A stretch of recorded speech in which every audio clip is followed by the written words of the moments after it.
Yeah.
ती मठ ते मठ म्हणजे ही राजकारणाची केंद्रच होती। इथून राजांना सूचना दिल्या जात असत, गुप्त बातम्या दिल्या जात असत।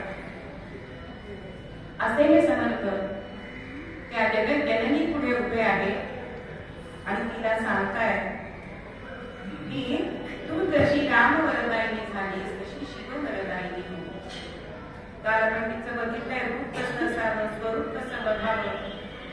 आता त्याला दुसऱ्या कडव्याचा अर्थ बघायचा। ते विचारताय की शक्तिवीर कोण आहे हे तो विचारुनी काय। शक्ती विरहित नार आहे यश कीर्ती प्रताप। शक्तीवीर कोणीच नाही, म्हणजे आपण शिव आणि शक्ती हे दोघं पती पत्नी, प्रकृती आणि पुरुष असं म्हटलं जातं। पण शिवातला इकार काढा काय होतो, म्हणजे त्याचा इकार काढल्यानंतर शव होतं, त्याच्यात चैतन्य नाही। म्हणून जिथे जिथे शक्ती आहे तिथे तिथे चैतन्य आपल्याला दिसतं। जरी शिव मंगलदायी मंगल करणारे असले तरी त्यांच्या साथीला शक्ती असली तरच ते मंगल होऊ शकतं। ज्या वेळेला भगवान विष्णूंनी ठरवलं की राम अवतार घ्यायचा, आणि राम अवतार घेताना कोणी कोणी काय काय व्यक्ती करायचे, व्यक्तिमत्व भूमिका करायचे ते सांगितलंय की सूर्याने सुग्रीव व्हावं, शेषाने लक्ष्मण व्हावं, भरत चक्रोने या शंकर यांनी करावं चक्र आणि शंखाने ते अवतार झाले। तसं भगवान शंकरांनी विचारलंय की भगवान मी काय व्हायचंय। भगवान विष्णूंनी सांगितलंय की तुम्हाला मारुती व्हायचंय। झालं असं सगळ्या भूमिका सांगितले आणि आपापल्या स्वस्थानी सगळे गेले। शंकर भगवान सुद्धा कैलास पर्वतावर आले। अर्थात घरी आल्यानंतर पार्वतीने विचारलंय काय झालं, आजच्या भाषेत बोलायचं तर काय झालं, मीटिंग मध्ये काय ठरलं, असं आधीच्या स्त्रिया विचारतात। तसं पार्वती मातेने विचारलंय तेव्हा शंकर भगवानांनी सांगितलं की मला मारुती व्हायला सांगितलंय। असं म्हटल्यानंतर पार्वती माता म्हणतीये की मी सुद्धा तुमच्या बरोबर येणार। आता असं पार्वतीने म्हटल्यानंतर शंकर भगवान हसायला लागले। अगं म्हणे त्या जन्मामध्ये मी ब्रह्मचारी आहे, तू येऊन काय करणार तिथे। पण स्त्रियांनी एकदा एखादी गोष्ट मनात घेतली की ती पूर्ण करतात की नाही। जसं पार्वती माता म्हणाले की जरी तुम्ही ब्रह्मचारी असला तरी माझ्याशिवाय तुमचं काही पान हलणार नाही, त्यामुळे मी तुमच्या बरोबर येणार।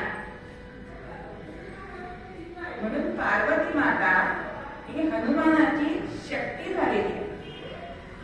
शेवटीचा अवतार म्हणजे पार्वतीचा अवतार आहे। म्हणून मारुतीला जर हळदी कुंकू व्हायचं असेल तर ते त्याच्या शेवटीला व्हावं, कारण ती पार्वती आहे। आणि ही शक्ती जी मारुतीची होती तिने किती बलाढ्य असं काम केलेलं आपल्याला रामायणामध्ये दिसतं। अगदी तिचं मुख्य काम म्हणजे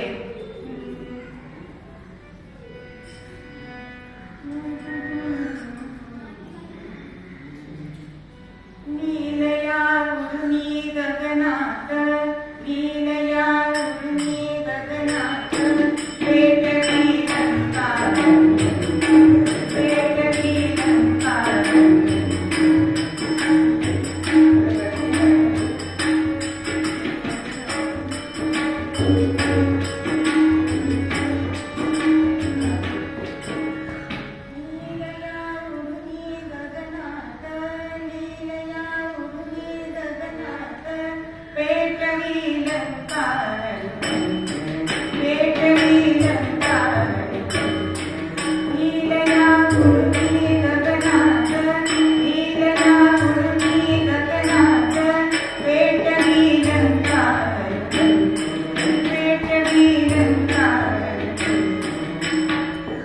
लगातार गणेश से मारुति, लगातार गणेश से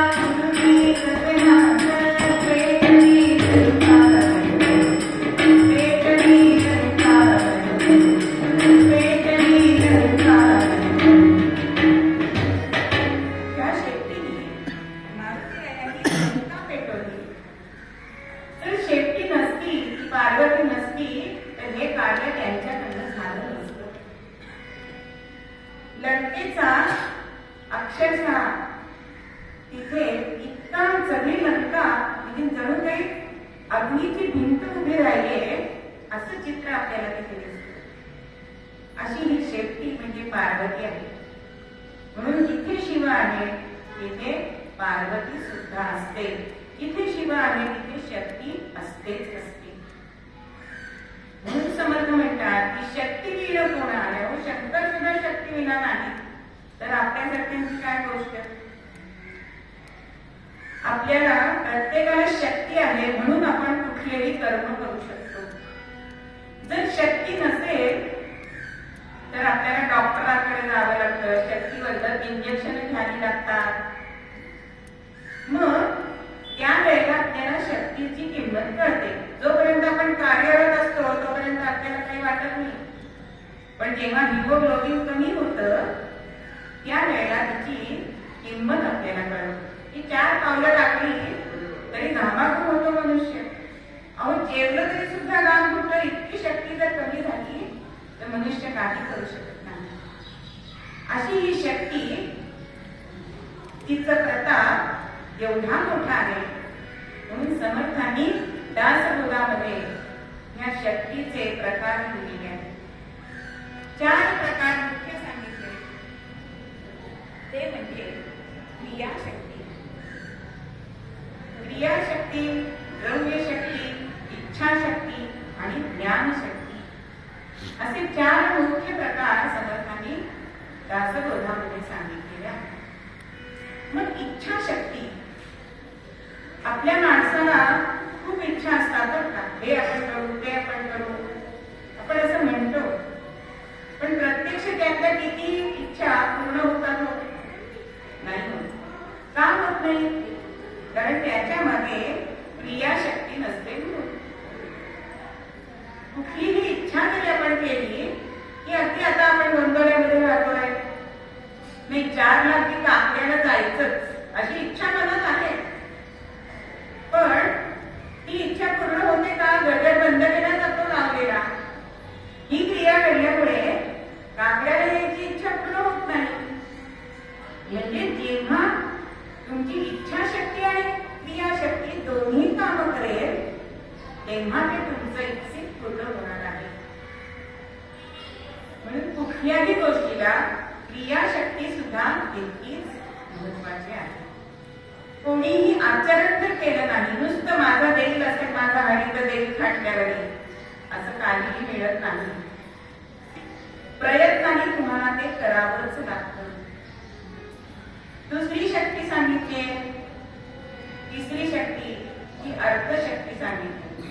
आपण पैसा काय काय करतो ते बघितलंय की कोणत्याही गोष्टीला एक पाऊल टाका बिन पैशाशिवाय चालता येत नाही.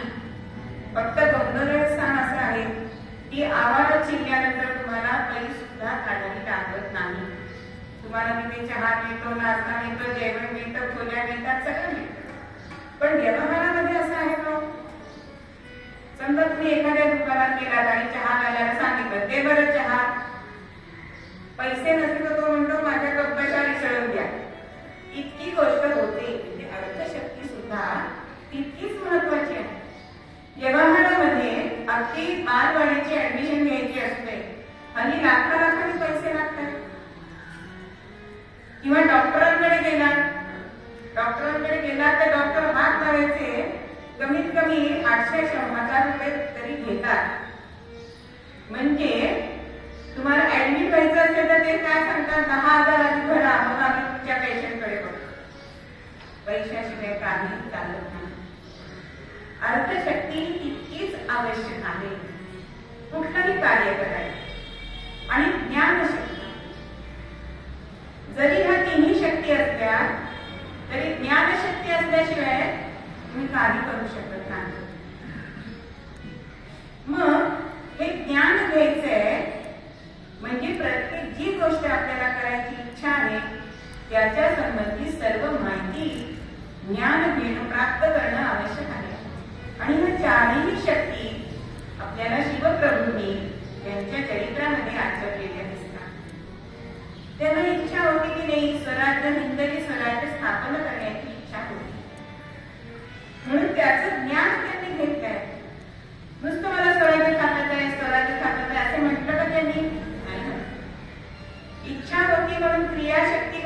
घालून म्हणजे त्यांनी लाख मोलाचे सवंगडी जमा केलेले आहेत. कोणी त्यांच्या जवळून आम्ही तुमच्यात येतो असं म्हटलेलं नाही. त्यांचं मत परिवर्तन, हिंदू धर्माचा प्रचार आणि प्रसार त्यांच्या मनामध्ये त्यांनी रोवलाय, रुजवलाय. कारण आपल्या वडिलांच्या उदाहरणावरून ते शिकले होते की फक्त राजाच्या मनामध्ये राष्ट्रभक्ती असून चालत नाही, तर प्रत्येक नागरिकाच्या मनामध्ये ही राष्ट्रशक्ती असायला पाहिजे, तरच स्वराज्य घडू शकतं.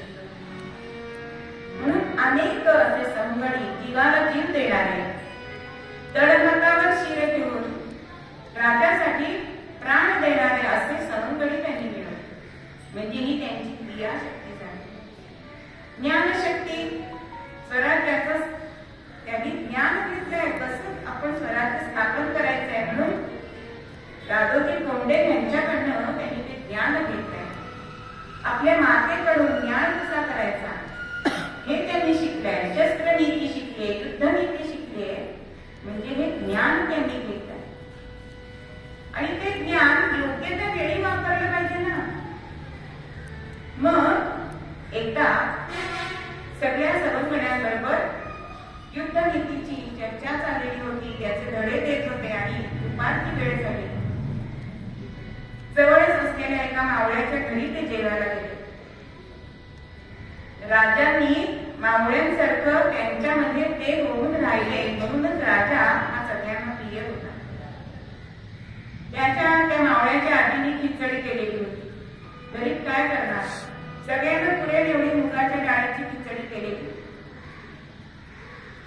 आणि राजांना भूक लागली की गरम गरम खिचडी वाढली दिसते समोर, म्हणून आपण असं म्हणतो की शिजेस तो धीर असतो पण निवेस तो धीर नसतो. तसं राजांनी हात मध्ये घातलाय आणि हात चोळ्यात घातलाय. तेव्हा ते आजी म्हणतात, राजे असं मध्येच हात घालू नाही, कडेकडेनी जर तुम्ही खिचडी खाल्ली तर तुम्हाला ती जास्त गरम लागणार नाही, तिचा चटका बसणार. आता हे जे ज्ञान आहे ते त्यांनी स्वराज्यासाठी कसं वापरलं. आपण असं तर सोडून दिलं, पण ज्या वेळेला शत्रूला लढा द्यायचा आहे, शत्रूवर स्वारी करायची, तेव्हा राजांनी ती खिचडीची गोष्ट लक्षात ठेवली आणि कधी मध्ये त्यांनी हल्ला केला नाही. शत्रूवर बाजूबाजूनी हल्ला केलाय, गनिमीद्वारे शत्रूला जिंकलेला आहे. म्हणजे इथे जर ते ज्ञान बसतं तर ते आपल्याला योग्य ठिकाणी वापरता सुद्धा आलं पाहिजे. आता क्रियाशक्ती झाली, ज्ञानशक्ती झाली, इच्छाशक्ती झाली, पण स्वराज्य स्थापण्यासाठी द्रव्यशक्ती सुद्धा पाहिजे ना. मग ही द्रव्यशक्ती त्यावेळेला त्या भगवतीने दिली. ज्यावेळी तोरणागडाचं बांधकाम चालू झालं त्यावेळी धनाचे हंडे राजांना सापडले आणि द्रव्यशक्ती, अर्थशक्ती त्यांच्या पाठीशी उभी राहिली. म्हणून समर्थ म्हणतात की शक्तीने मिळती राज्य, युक्तीने यज्ञ होत असे, शक्ती युक्ती ज्याच्या ठाई तेथे श्रीमंत भावती. अहो वैभव त्यांच्या मागे येतं, वैभवाला ये म्हणून म्हणावं लागत नाही. म्हणून शक्ती जरी असली तरी सुद्धा तिथे युक्तीचं सुद्धा काम लागतं. या 4 मुख्य शक्ती झाल्या, पण अजूनही समर्थांनी जवळजवळ 7-8 तरी प्रकार शक्तीचे सांगितलेले आहेत दासबोधामध्ये. त्याच्यामध्ये पहिली शक्ती सांगितली ती बुद्धिशक्ती. मग ही बुद्धी आपण कशी वाढवू शकतो, ही शक्ती कशी वाढवू शकतो, तर आपले ग्रंथ आहेत त्या ग्रंथांचं वाचन आपण केलं तर बुद्धिमत्ता वाढू शकते. आणि ही बुद्धी योग्य त्या कामाला सुद्धा येते. आपल्याला बुद्धिमान असा बिरबल सगळ्यांना माहिती आहे. मग या बिरबलाला राजा खूप बादशाह मान देत असे, त्याच्याशिवाय त्याचं पान हलायचं नाही. पण जे त्यांच्या सभा दरबारामध्ये होते त्यांना त्याचा जळफाट होता की बिरबला काय म्हणून बिरबलला सारखा मान, आम्ही पण ज्ञानी आहोत, पंडित आहोत. एक दिवस त्यांनी बादशाला सांगितलं की खाली तुम्ही असा प्रश्न त्याला विचारा की त्याला उत्तरच देता आलं नाही पाहिजे. आता खाली म्हणतात असा कोणता प्रश्न आहे, तुम्ही सांगा कुठला प्रश्न विचार. बिरबलाने असं सांगितलं की तुम्ही बिरबलाला विचारा की ह्या दरबारामध्ये बसलेल्या प्रत्येकाच्या मनात कोणता विचार आहे. आता बघा, प्रत्येकाचं मन वेगळं आहे, प्रत्येकाच्या मनात वेगवेगळे विचार चालू असतात. जरी इथे बसलेले आहेत तरी मी खोलीचं दार बंद केले का, संध्याकाळी कोणती भाजी असेल, अगं बाई भाजी काढायची गाडी, असे कितीतरी विचार प्रत्येकाच्या मनात वेगवेगळे असतात की नाही. मग आता या सगळ्या दरबारातल्या माणसांच्या मनातली एकच गोष्ट कशी नाही ना बिरबल सांगणार आणि आपण जिंकणार असं त्यांना वाटलं. दरबारामध्ये बिरबल आलाय आणि बिरबलाला बादशहाने विचारलंय की बिरबला आज तुला एक मी प्रश्न विचारणार आहे, त्याचं उत्तर सांग. तो म्हणतोय आज्ञा. बादशाह त्याला विचारतो की दरबारामध्ये असलेल्या सगळ्यांच्या मनात कोणता विचार आहे. बादशाला बिरबल म्हणते सोपं आहे हो. आता हे पंडित ज्यांनी हा प्रश्न सांगितलेला असतो ते विचार करतात, सोपं, सगळ्यांच्या मनात एकच विचार कसा असू शकतो. मग बिरबलाने विचार सांगायला सुरुवात केली. कोणते विचार सांगितले की आमच्या बादशहाला तो शतायुषी हो, त्याची भरभराट हो, त्याचं राज्य वाढो, अशी 5-7 वाक्य सांगितली. आणि बादशाला म्हणतो विचारा तुम्ही सगळ्यांना की हाच विचार आला की त्यांच्या मनात. आता कोणाची नाही म्हणायची दिशा होती, नाही म्हणलं की मान कापली जाणार. म्हणजे बुद्धीचं जे काम आहे ते आपण योग्य ठिकाणी वापरलं पाहिजे. ही बुद्धीची शक्ती आहे, संघटन शक्ती आहे. कलियुगात संघटन शक्ती ही श्रेष्ठ सांगितलेली आहे. आपल्यात एकजूट नाही म्हणून आपल्याला इंग्रजांकडून स्वातंत्र्य मिळत नव्हतं. वल्लभभाई पटेलांनी सगळी जी छोटी छोटी संस्थानं होती त्यांना एकत्र केले आहे आणि मग आपल्याला इंग्रजांनी राज्य दिलेले आहे भारतवर्ष. स्वतः फक्त जेव्हा बघतो त्यावेळेला नाही. संघटन शक्ती ही श्रेष्ठ सांगितलेली आहे. म्हणून एकी हे बळ किंवा एकमेका सहाय्य करू अवधे करू सुपंथ असे अभंग आपल्याला संतांनी लिहिलेले दिसतात. मग समर्थांनी सुद्धा तरुणांची संघटना केली. विवेकानंदांनी तरुणांची संघटना केली. कशासाठी? कारण आपला भारत हा अतिशय भाग्यवान आहे की त्याच्याकडे तरुण पिढी आहे. इतर देशांमध्ये बघितलं तर तरुण पिढीच नाहीये. तरुण पिढी म्हणजे वर्तमान काळ आहे आणि उद्याचा भविष्य काळ आहे. मग त्यांच्या मनामध्ये आपल्या राष्ट्राबद्दल प्रेम उत्पन्न करणं याच्यासाठी समर्थांनी आणि विवेकानंदांनी ही युवकांची संघटना ही स्थापना केली. ही केली त्यांनी. म्हणून युवा संघटना. अहो, एक वडील अगदी मरणोन्मत्त पडलेले 4 मुलगे होते.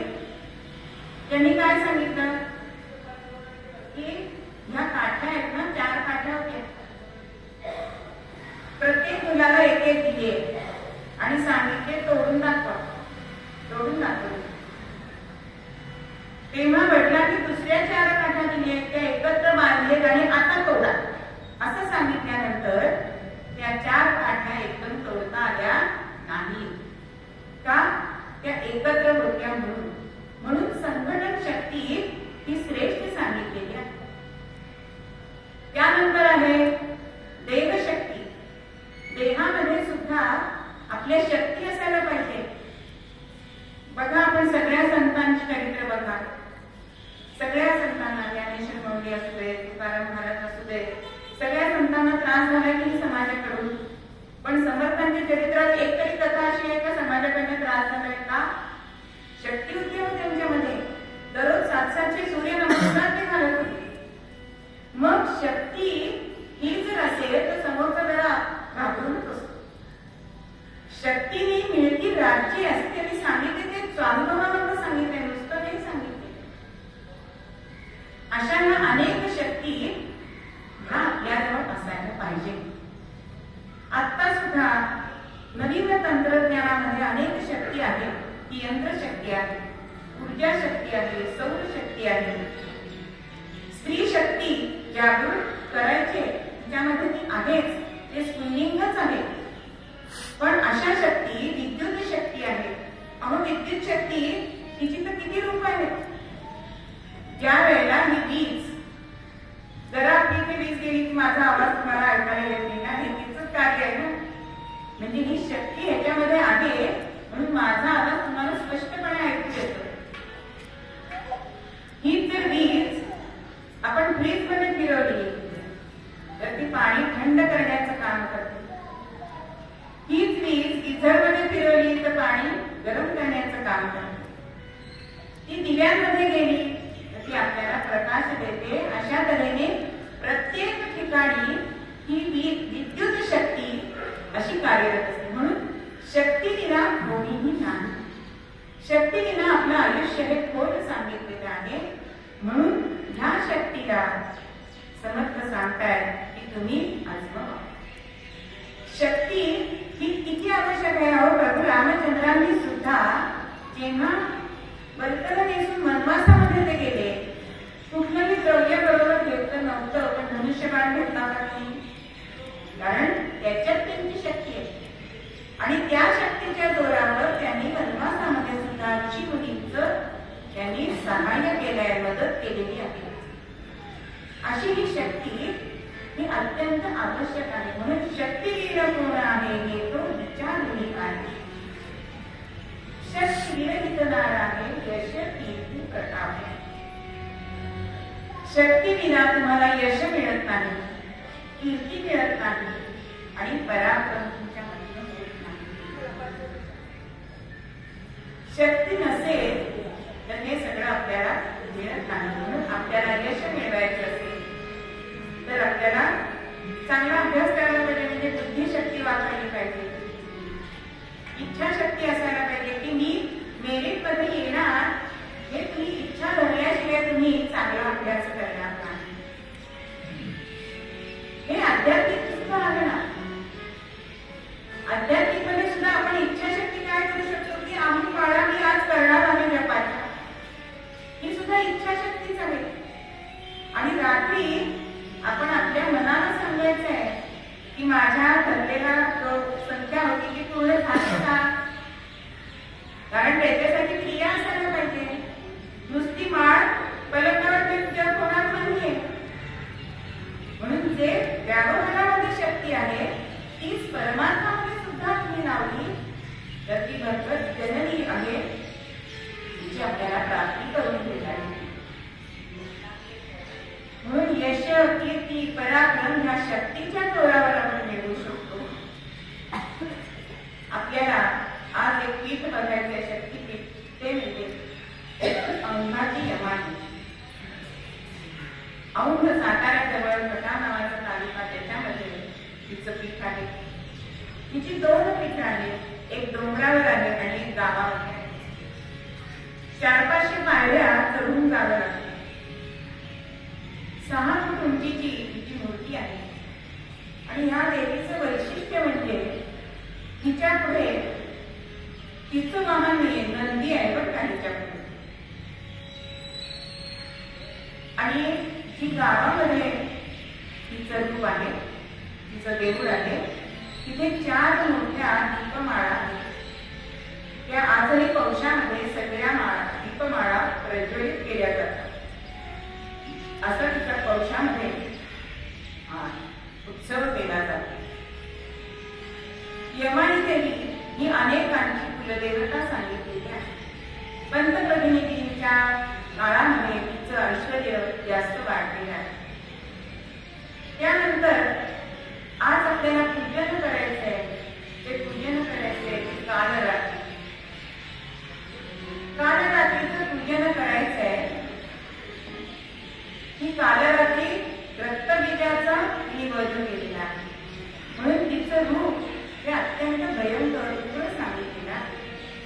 पण हे उग्र रूप असुरांसाठी आहे, भक्तांसाठी मात्र ती कशी आहे. जय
त्या गुळामध्ये आयर्न म्हणजे लोखंड असतं, त्यामुळे आपल्याला थकवा येतो.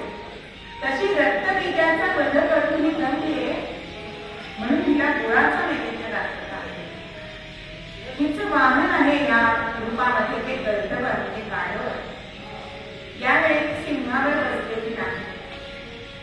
काही ठिकाणी चतुर्भुज दाखवतात, काही ठिकाणी ही अष्टभुजा आहे, काही ठिकाणी दशभुजा आहे. पण हिचं पूजन केल्यानंतर मात्र आपल्या मनातली भीती ही निघून जाते किंवा राक्षसी वृत्ती जी आपल्याला समाजामध्ये दिसते ती निघून जाते. अरिष्ट संकट टाळण्याची शक्ती हिच्यामध्ये आहे. म्हणून या कालरात्रीचं आपण पूजन करायचं. आजची निसर्ग देवता आहे ती रात्र. आता रात्र ही देवता असू शकते असं जरा आपल्या मनाला पटत नाही, पण रात्र सुद्धा हीच महत्वाची आहे. रात्र नसेल तर आपलं जीवन खोल आहे बरं का. म्हणजे परदेशामध्ये जेव्हा माझी बहिणी गेली तेव्हा ती म्हणाली अगं 3लाच काळोख पडतो दुपारी. म्हणजे काय करायचं एवढ्या वेळ. पण आपले भारतीय आपण इतके भाग्यवान आहोत की आपल्याला 12 तासाची रात्र आणि 12 तासाचा दिवस हा मिळालेला आहे. मग रात्रीच असं काय आहे की ज्याचं ऋषीमुनींनी ऋग्वेदामध्ये सुक्त लिहिलेली आहे. कारण खरंच रात्र ही आवश्यक आहे. ज्यावेळी आपण कष्ट करून जमतो त्यामुळे आपल्याला झोप ही अत्यंत आवश्यक आहे. कारण झोपल्यानंतर काय होतं की आपल्या शरीराची झीज भरून निघते आणि ती रात्रीची झोप असायला पाहिजे. बघा आज आपल्याला पूर्वी आपल्या काय होतं लवकर निघते.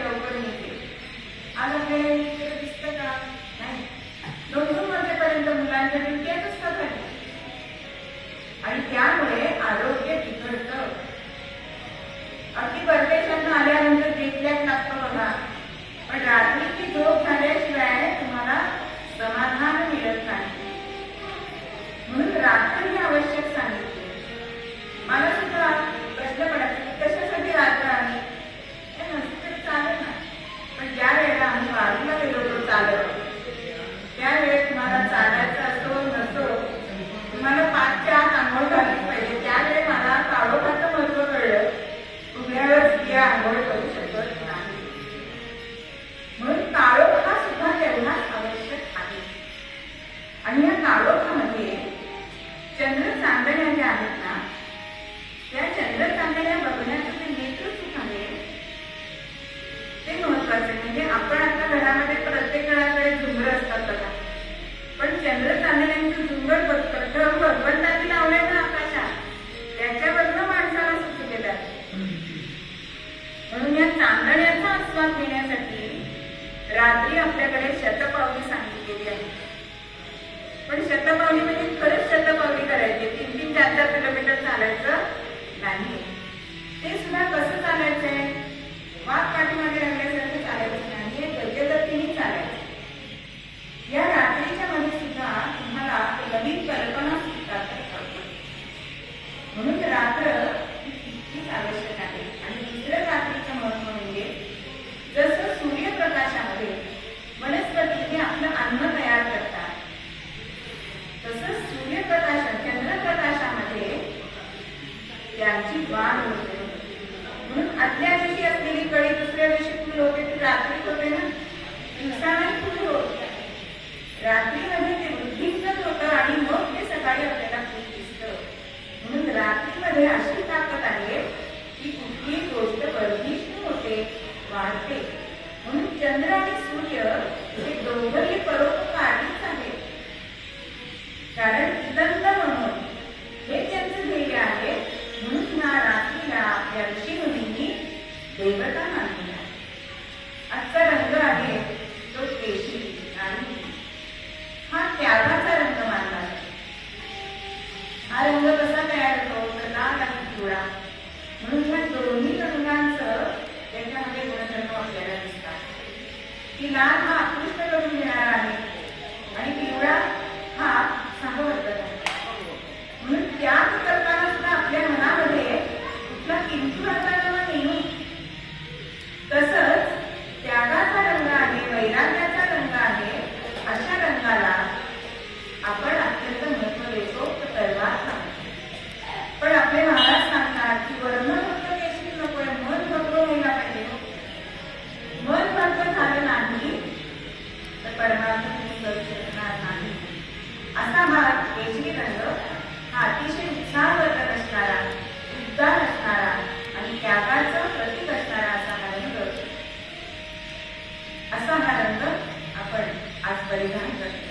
रंगाशिवाय दुनिया नाही. मग आपल्याला या भगवतीचं स्तवन करायचं आहे. मग तिचं निरनिराळ्या प्रकाराने आपण स्तवन करायचं आहे, कारण की जगत जननी आहे, जगत धात्री आहे. मग अशी ही जगत धात्री, कारण आपल्याला 4 माता सांगितली. पहिली आपली जननी सांगितली की आपल्याला जन्म देते. दुसरी आहे विद्यादात्री म्हणजे शिक्षक, ही सुद्धा माताच आहे. तिसरी सांगितली आहे की सद्गुरू माऊली, आणि चौथी सांगितली की जगतधात्री. अशी ही जगत जननी, तिचा सगळ्या जगावरती मायेचा पदर असतो, कारण तिचं मुळातलं स्वरूप असं आहे की मातृ रूपेण आहे, दया रूपेण आहे, शक्ती रूपेण आहे. म्हणून अशा जगत जननीचं स्तवन करताना समर्थ पुढे पद्यामध्ये म्हणतात,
घोषनामाचा सद्गुरु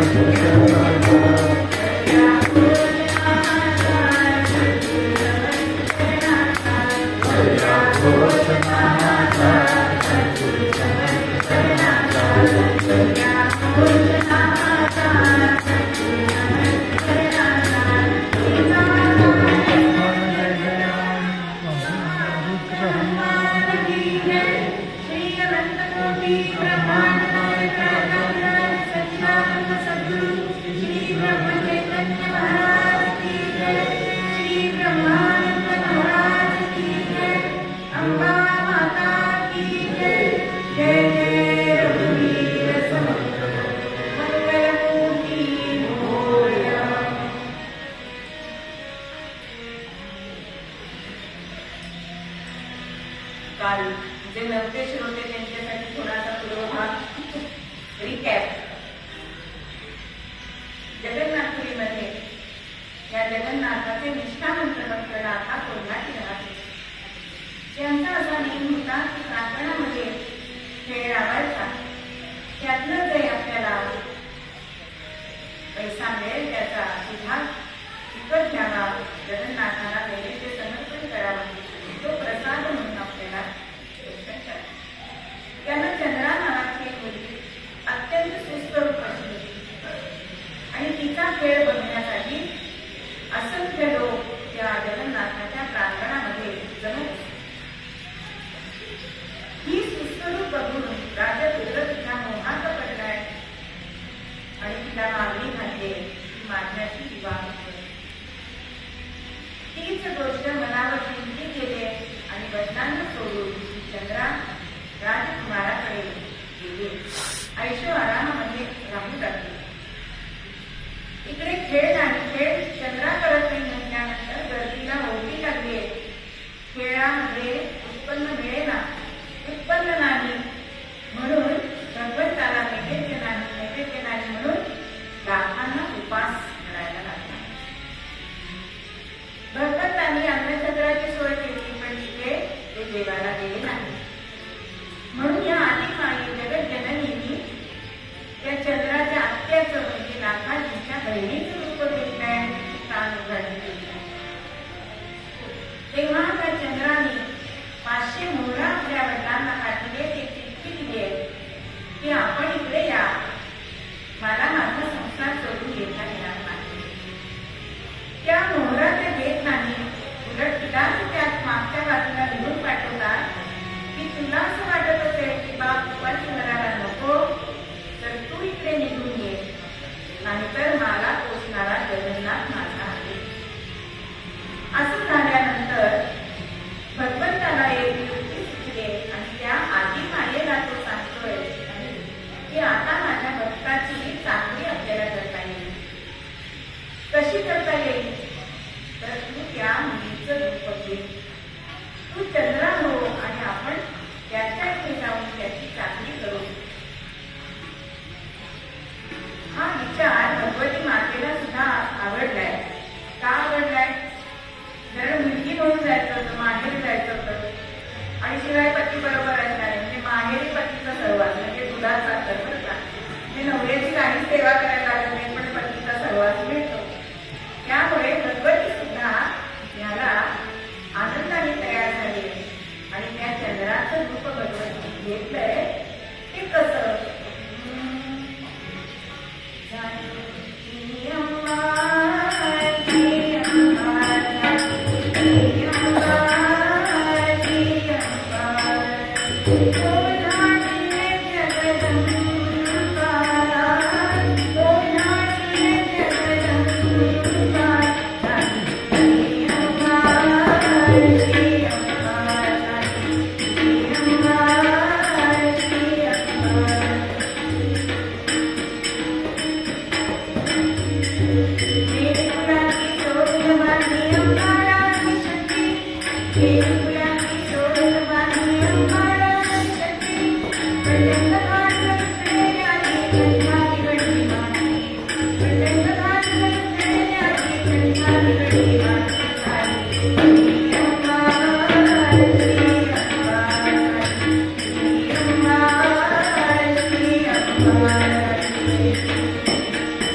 अतिशय मनामध्ये निगळलाय. मनात म्हणतोय की वळणाचं पाणी वळणावरच गेलं, किती हिला मान द्या. अहो तिला राजाची राणी केली, जोडीत फुटवून तिला राजवाड्यात आणली, तरी मला चुकवून ही बापाचे इथे खेळ करायला लागले. त्याच दिल्लीमध्ये हा राजवाड्यात येतोय, राजवाड्यामध्ये येतोय आणि स्वारीवरून जिंकून आलाय म्हणून ही तबक घेऊन पुढे येते. तबक दिसतोय आणि हाताने लपटून देतोय आणि म्हणतोय कपट फुलटे तुझे हरसी कळले, कपट फुलटे तुझे हरसी कळले, व्यर्थनी तुझवरी प्रेम केले, व्यर्थनी तुझवरी प्रेम केले, कपट फुलटे तुझे हरसी कळले, कपट फुलटे तुझे हरसी कळले. अगं आता कपडे फुलटे म्हणतात ना, कारलं कितीही तुपात गोळा, साखरेत गोळा, कडू ते कडू, तशी तुझी अवस्था आहे. मला प्रश्न तिथे खेळ करायला लागतेस बापाकडे. आता तिला काही समजुतीकरण ही खरी केलेलीच नव्हती ना. ती म्हणजे अहो तुम्ही काय म्हणताय, मला काही त्याचा बोध होत नाहीये. आणि हा वरती म्हणतो तिथे दोरीवर नाचत होतीस ना, ती कशी अगदी गाल गुलाबी तिथे दिसत होते आणि इथे मात्र पांढरे फटक पडलीस. अहो चंद्राचं रूप घेतलं तर भगवतीचं तेज कुठे लपणार. आणि ही यांच्या विरहाने बारीक झालेली होती, त्यामुळे राजाला ती घडी अशी बारीक झालेली दिसते. शेवटी भीती काढी, याची काही समजूत पटेना. शेवटी म्हणते अहो मी खरंच गेले नाहीये, तुम्हाला मी फसवलं नाहीये. आता कसं तुम्हाला समजावं. आता उद्या तुमच्या बरोबर मी पण खेळ बघायला येते, म्हणजे मग तुमची खात्री पटेल. आणि दुसऱ्या दिवशी दोघं जण जगन्नाथाच्या प्रांगणामध्ये गेलेले आहेत आणि दोरीवरती चंद्रा खेळ करते. मी बघितलंय, मनामध्ये विचार करते की माझ्यासाठी दिसणारी कोण आहे. पण लहानपणी ते भक्तीचे संस्कार तिच्यावर झाले होते आणि तिला आपल्या वडिलांच्या पत्रातले शब्द आठवत आहेत की तू आली नाहीस तर माझा जगन्नाथ मला पोषतील. म्हणजे ही दुसरी तिसरी कोणी नसून प्रत्यक्ष आधी मागात आलेली आहे. हा विचार मनात आलाय आणि राजपुत्राचा हात सोडलाय आणि झाडाखाली जे राखा बसले ते त्यांच्या जवळ गेले, त्यांचे पाय धरले, बाबा बाबा. आता राखांना समजेना की ही कोण आणि ती कोण दोरीवर नाचते.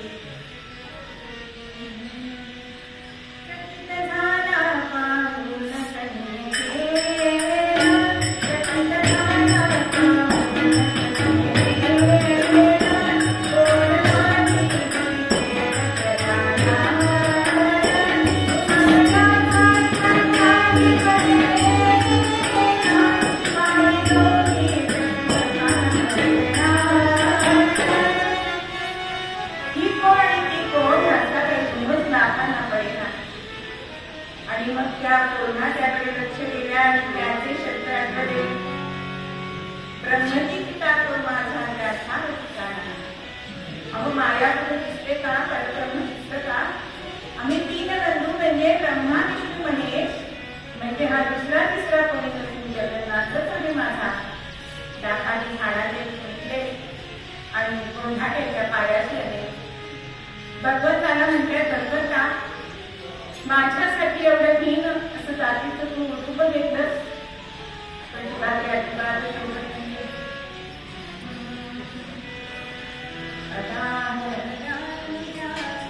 प्रभुवराय जगन्नाथ की सेन भरवा तुला मुळीच देश हा त्यागी.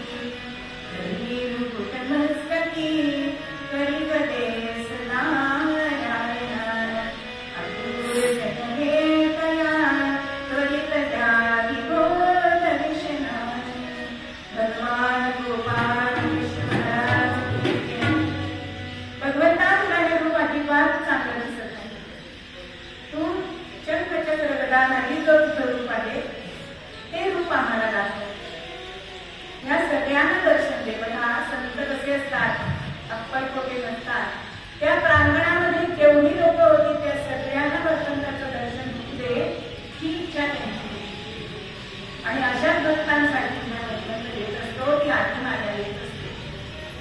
देवाची माया आणि जगन्नाथ असे दोन्ही तिथे प्रकट झाले. भगवान गोपाल कृष्ण महाराज सगळ्यांनी त्यांचं दर्शन घेतलं. नाथांनी त्यांची आरती केली. अशी ही भगवती आपल्या पुत्रासाठी प्रत्यक्ष मुलीचं रूप तिथे घेऊन आली. अशी ही मातृ रूपेण जगन्माता ही अनंत जगाची जीवांची जननी आहे. हेच आपल्याला मूळप्रज्ञामध्ये समर्थ सांगतात की ती मातृ रूपेण आहे, दया रूपेण आहे. तिचं भक्तांसाठी रूप हे असंच आहे म्हणून मूळप्रज्ञामध्ये समर्थ सांगतात.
Thank you.